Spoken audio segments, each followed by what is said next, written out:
All right, cool. All right, everybody, welcome to Community. Today we have a very special guest. My name is Kenny Jones, as you all know. Please introduce yourself for the people. Kenny Ken. I'm excited to be on Community with you. I am DeShaun Harris, former Ucsd alumni. Let's go. Me and Kenny went to school together, but also CEO of Intrusive Sports agency. Excited to be here. Yeah, man. Let's talk about how we met to start off. I feel like it's always like the randomest ways when we're in undergrad, you know? Oh yeah, definitely. But I feel like in all things in life, the most random and organic connections are always the best ones. Yeah. So we had no background of each other. I think we met through Zay. It was probably Zay's phase, honestly. Zay. Yeah. Okay. He was probably trying to cut you or something, or like we were just talking, you know? Yeah. Or because we were one of 3% of the UCSD. I don't even think it was 3%. Population. Right. No, I think we're like 2% for Black population at UCSD. Hey, nevertheless, I'm glad we stayed connected. Yeah, I feel like that was the best part. I know, for real. That was the best part. Right. Let's talk a little bit about your transition to UCSD. So you said you graduated from JC, right? And then you ended up transferring?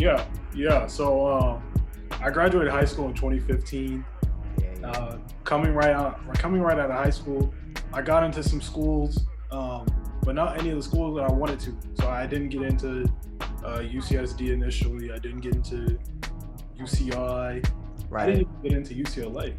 I didn't get into any of the schools. Yeah. So I was quite disappointed in myself, especially investing so much stock in it during high school.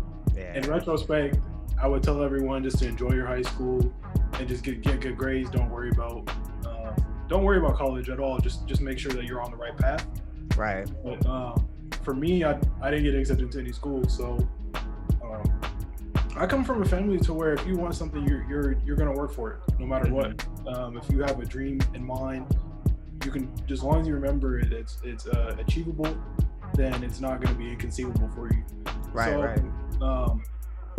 I was pouting for a little bit. I was frustrated, and I was just kind of just at home, like, man, what am I gonna do? I saw all these other seniors like, oh, we're going to this school, or right. You know the time during high school where you're graduating and it's time to go to college, and everybody's either posting on Instagram or saying this. And while I was thankful for everyone, I was a little bit lost in what I was going to do next.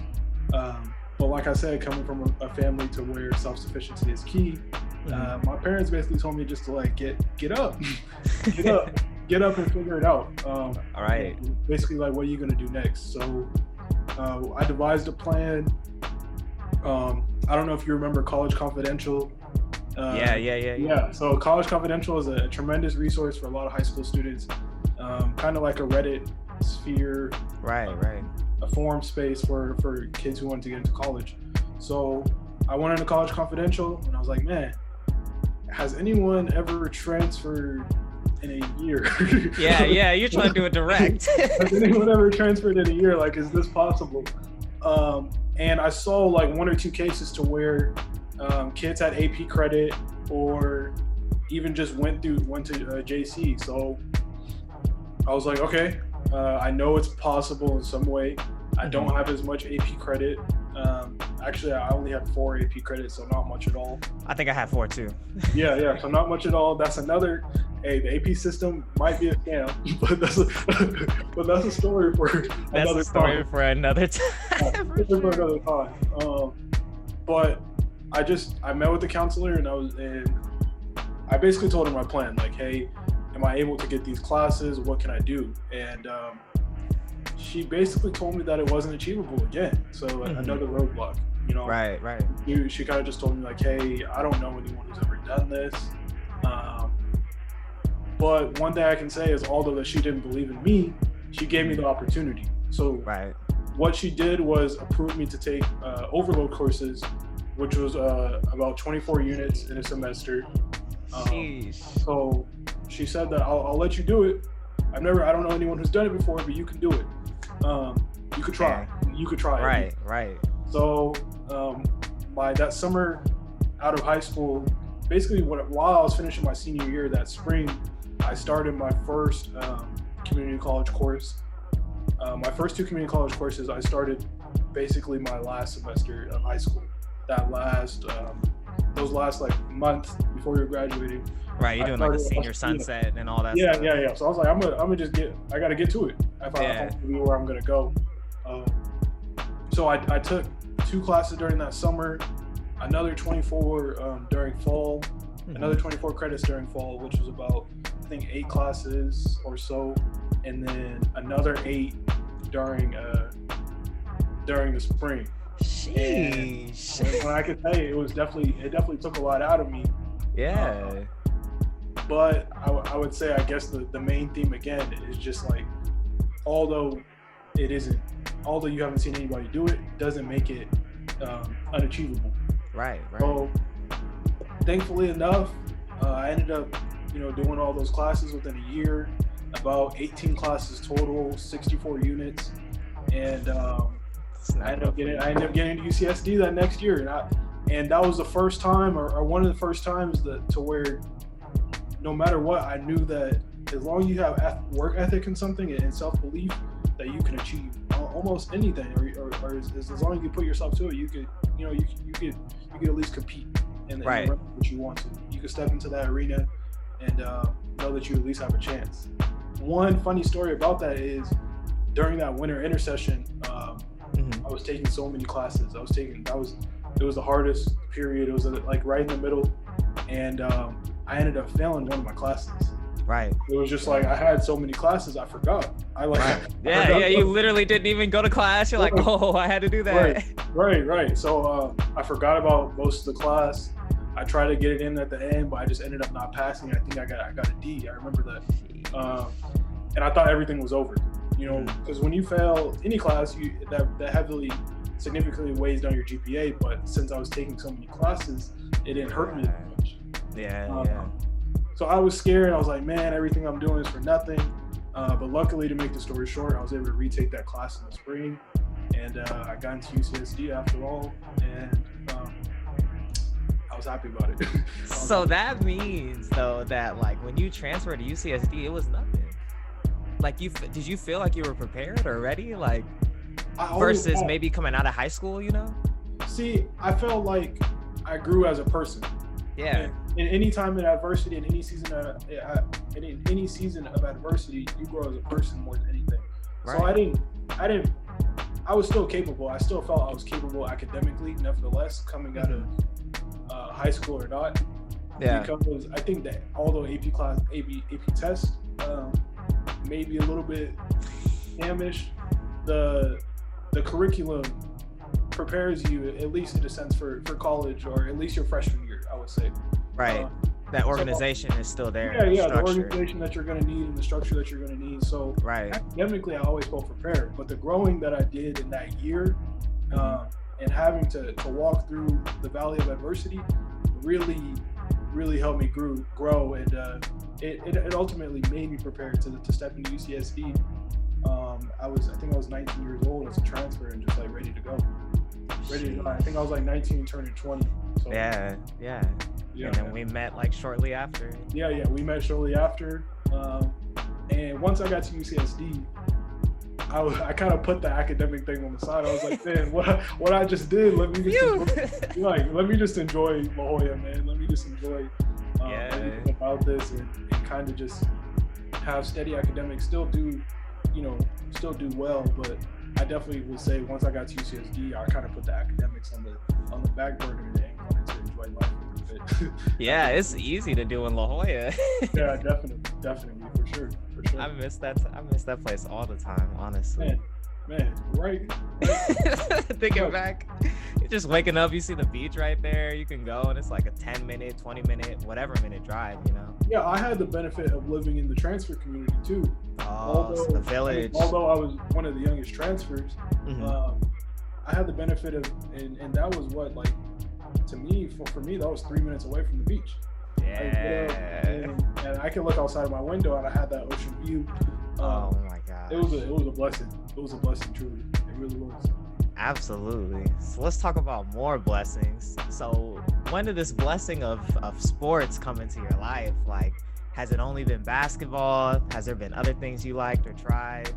I would say the blessing of sports has always been an extension of my family, right? So my family's, at least participation in sports, goes back even beyond my father, to my grandpa, and even having an extended family like Oliver Purnell, who was a college basketball coach and a pretty prolific one. So for me, I guess the core of it was always my father.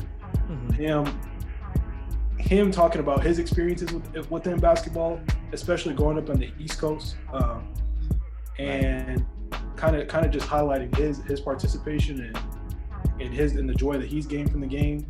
And then me just growing up and that's all I know, you know, growing up through the height of seeing Shaq and Kobe win their championships, or, you know, that whole early 2000s period was, I think, a golden age for basketball itself. Absolutely. So, I don't know if that answered your question. My bad. Nah, you're good. I mean, it dates back just like multiple generations. Yeah, it really just dates back from the beginning for me. Yeah. Ever since I was born, I just knew that there was an inclination to at least be drawn to sports, and have some participation during my formative years, being a decent player, but really just having a love for the game, and then being a fanatic, and then growing beyond that fanatic role and really stepping into someone who really wanted to understand the business of basketball, right? And, see it from that perspective as well. It's been great. So I guess that kind of formed my transitional period and early period, just seeing my father being involved in sports, whether it's college and him now being a dean of athletics, or seeing my older brother participate in football and basketball, and then being able to watch my younger brother mature throughout the process, but also having my mother who was very prolific in track during high school as well, and seeing her athletic ability. It was just an extension of my family. Absolutely. So wait, what'd your mom run? Do you know? My mom was a hurdler. My mom too. I don't know how they did that. There's something about it, man. There's something about it. I know I could never. There's something I couldn't. I remember trying on hurdles in high school, and I just didn't have my coordination down or anything. Yeah. It's like that rhythm, that momentum, and all that. Yeah. I had a cousin, or I have a cousin. She ran track for Eastern Washington, and she was a prolific hurdler as well, amongst other things. So whenever you get the hurdles down, man, I guess people stick with it. Yeah. I mean, I think it's because it's worth it at that point. You probably hit the ground so many times. Exactly. Like, I'm gonna stay with it now at this point. Exactly. Like, I already put in so much work, I might as well just keep going. Yeah, I remember this one time during a high school track meet, one of my friends was doing it, and I didn't see him come back down. Like, I didn't see his feet touch the ground, and I was laying on the ground, and I saw his head, and I was like, oh, man. Bro, isn't that crazy? Yeah. Isn't that crazy? Sheesh. So you know so many career paths within like the sports world. Why an agent for you? Why not like a coach, or, you know, I feel like there's tons of other pathways, you know? Yeah. I think the agent perspective really came down to seeing a lack of representation, a lack of representation that reflected the current demographics within the space.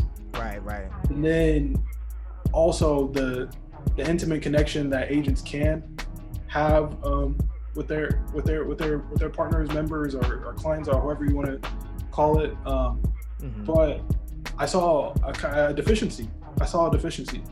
And for me, seeing and understanding generational and ancestral sacrifice has led me to two words that I always live by, which is purpose and obligation, right? So whenever I witness a group that's underrepresented and underserved in any community that I participate in life, I seek to change that. I seek to enlighten and expose inequities and inequalities.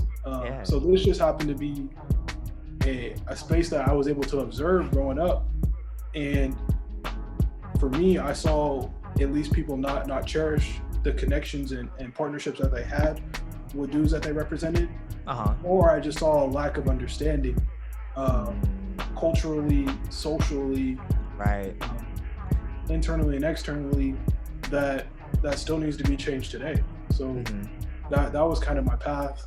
I was fortunate enough in 2016 and 2017, those 2 summers, to, I would call it basically intern with Rico Hines, who's a world-renowned basketball trainer, current assistant coach of the Sacramento Kings, and a close family friend, especially a close family friend of my father's and the whole family. But he gave me the opportunity to step into an arena that I've never been exposed to before. And although, I was an assistant during that summer, 2016, 2017, just attending to any of the needs of these professional athletes. But when you walk into a gym and you're seeing runs with guys that are at least 15 plus NBA All-Stars every single day during the summer, you not only see the things that happen on the court, but you see all aspects of their lives. And you see an extension of their lives inside of that gym, whether it's agents, whether it's partners, whether it's parents, whether it's business representatives, and those same inequities and inequalities that I was kind of highlighting before permeated throughout the gym. And really you can sense the tension. You can sense it. Well, I wouldn't say you can sense the tension, but if you have an understanding of the business, you can tell that the main drivers of change, which are the athletes, are being underserved and underrepresented when it comes to representation. You could sense that. You can sense a need for more, a need for a better understanding throughout these young men and women, a need for better representation, a need for someone who understands them culturally, a need for someone who understands their aspirations to create change within their culture as well. Preaching. So it was enlightening for me. It really was. It was an enlightening period for me, because I got to see that every day for 2 summers straight with some of the biggest and brightest superstars of our game. And to see and witness players not having the full details of their business practices and the people that they trust, really, it just struck a chord with me. And I knew that it tied with my purpose, it tied with my obligation, and it was a true way to create change. So I do think that being a sports agent is a vehicle to ultimately my bigger goal in creating intergenerational change. In current establishments that have plagued African Americans and minorities alike in sports, society, and academia. So I think it's just a stepping stone to that ultimate goal, but I think it was something that the game needed. I think the game needs people that look like me. So that's a fact. I'm happy to be in it. Absolutely. I think on that same vein, I was feeling the same thing, like for becoming a dentist, I'm like, I've never seen a black dentist in California. So like, how will someone feel if they're coming into the situation and they don't feel that comfort, you know, that true love and intention that's coming from the community itself. So I can definitely understand how you're feeling about just like trying to merge that and be a connection and just give people hope that they can do it too one day if they really wanted to, Exactly. But not also just educating, people who want to be representatives, but also the athletes themselves. That like you can trust these people that look like you to exceed the expectations or exceed the current level of representation that you do have. So yeah, do you think because it's been a year or more than a year now, you're going on 2 years, right? Yeah. So going on 2 years certified as an NBA agent, as an MVP certified agent. So this is about to be my second year officially as an agent. It's been amazing. It's been amazing. Man, yeah. I think, how many people do you have signed now? We have 6. 6 people signed over that time period. Yeah, we have 6, and we're gonna be welcoming a new class this summer. I'm excited about it. I'm really excited. Yeah, what do you think are some of the things you've learned? Like, you know, you're dealing with a whole bunch of people internationally as well. How has that dynamic been going? I think it's been a learning experience, right? It's been something that you get exposed to how teams, individuals, corporations, or even other agencies operate in the international space. Right. And you see permeating inequities there as well, you know. But nevertheless, it's been amazing. It's been amazing to learn different cultures, to understand the essence of global basketball, right? And really just gear towards change and continue to work towards change. So I would say it's been something that I would suggest to everyone, if you represent an NBA player or not, to really understand the international game, because it's multifaceted, it's multi-layered, and it only helps you deal with clients all over the world. So yeah, sheesh, man, that's pretty amazing, honestly. Like, I think just thinking about just like a kid from, you know, America, and you're like just chasing this goal to be as influential as you can and in as many places as you can. So it's just a really heartwarming too. Right? No, I appreciate that. Recognize that, you know. I appreciate it. There's still a lot of doors to be open, and I'm thankful for the doors that have been opened up for me as well. You know what I mean? Yeah. I know I'm just one of many in this relay race. Yeah, definitely. Yeah. What made you go with Intrusive Sports? What made me start my own agency? Yeah. Where was the idea? Or, I mean, because you were already able to represent people before, you know? Yeah. So ownership is the true means of creating change. And as I kind of pointed to before, seeing permeating inequities and inequalities within our business, the only way to create change is to have at least some insight or some impact or voice in doing so. Right.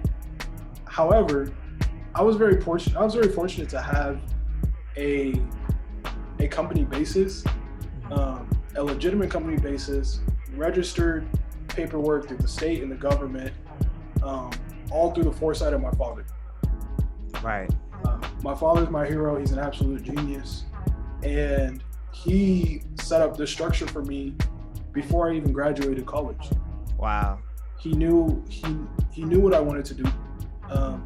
He knew the things on my heart, and he shares similar sentiments and the ideologies of how to create change. And he established something for me that can't be quantified, you know. Absolutely. So when I graduated college, I had the choice. To whether, you know, to go interview for agencies and see what I like, or to bet on myself and start this thing on my own, with the hopes of creating true change. And my father established that baseline for me. So after interviewing, but even so, I would say someone can lay the road for you, but you still have to see the road for yourself. Yeah, you got to walk with it. Right. So as I say now that ownership is important, having investment in your community and being a leader is important, I would say I didn't see that initially 100%. My judgment was a little bit clouded. So I did go and interview for other agencies initially. I had the benefit of getting offers from at least two of I would say the larger agencies within our business. which I was thankful to have. But at the end of the day, getting a snapshot to their internal workings only magnified my purpose. Right. It only showed me that what you have on your heart and mind is correct, and then seeing the inner workings of these agencies only validated it. Exactly. So to have interviews with a prominent agent and say, we don't care as much about our athletes as we do as our bottom line, or we don't care as much as where an athlete's background from as long as we are able to sign them. That was repulsive. To say the least. It was repulsive. Repulsive. Especially coming from people that didn't look like these athletes as well. Right. It like I said, it continued to strike a chord with me, but it only affirmed the vision that my father had for me when I couldn't see it myself. So after, kind of unfuzzying that clouded vision and seeing, man, not only can I be an owner, a CEO, a change maker, I can invite others along with me within this space to do so as well. Yeah. I said no to those offers, and I was ready to rock after that. Yeah, she's just like getting the community involved, because like you were saying, once you get more of your team together after you have your own situation together, you can move forward with what the goals that you have and to achieve those goals. Right, and create true change along the way. Yeah. So. Wow. All right, well, we're going to step into the shoe world a little bit, the sneaker world. Okay. Do you have any favorite sneakers, or maybe some like I've always wanted those, or... You know what's so funny, Kenny? I am the least shoe head that you know. No. I do want to say I got some kicks. Yeah. They're all an extension of people who have gifted them to me. You know what I mean? That's a beautiful thing too, though. Yeah, that's a beautiful thing. Like I got some nice kicks, but I'm not a shoe guy. Yeah. I can't name every number of the Jordans. I can't go on Go or StockX and tell you what's hot. Yeah. So a lot of people get on me like, man, you're not a shoe guy. I'm really not. I'm really it's not. Not good. I wear what looks good with my outfit, and I wear what's comfortable. Yeah. But I can't even name like 10 pairs of Jordans. Yeah, you don't gotta do that. What's your go-to shoe that you just put on? You're like, yeah, this is what I rock like on a daily basis. It has to be something with it. I guess lately it's just been something with like Adidas Boost. Yeah. I have these Adidas mountaineering shoes that are nice. I heard the Boost are super comfortable. Yeah, just some pure Boost. Really something that's something that's sleek, comfortable, and fashionable. Yeah.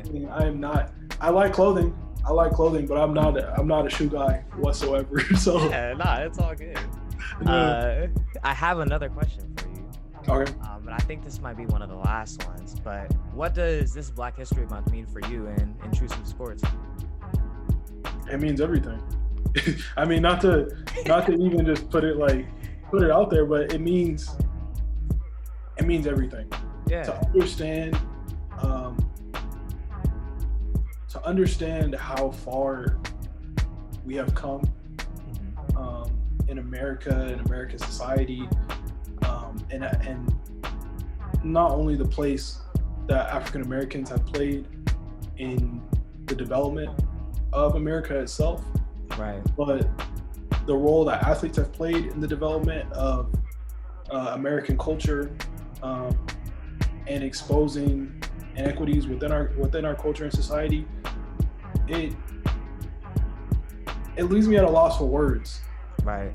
Because I understand the obligation and purpose I have. I understand that.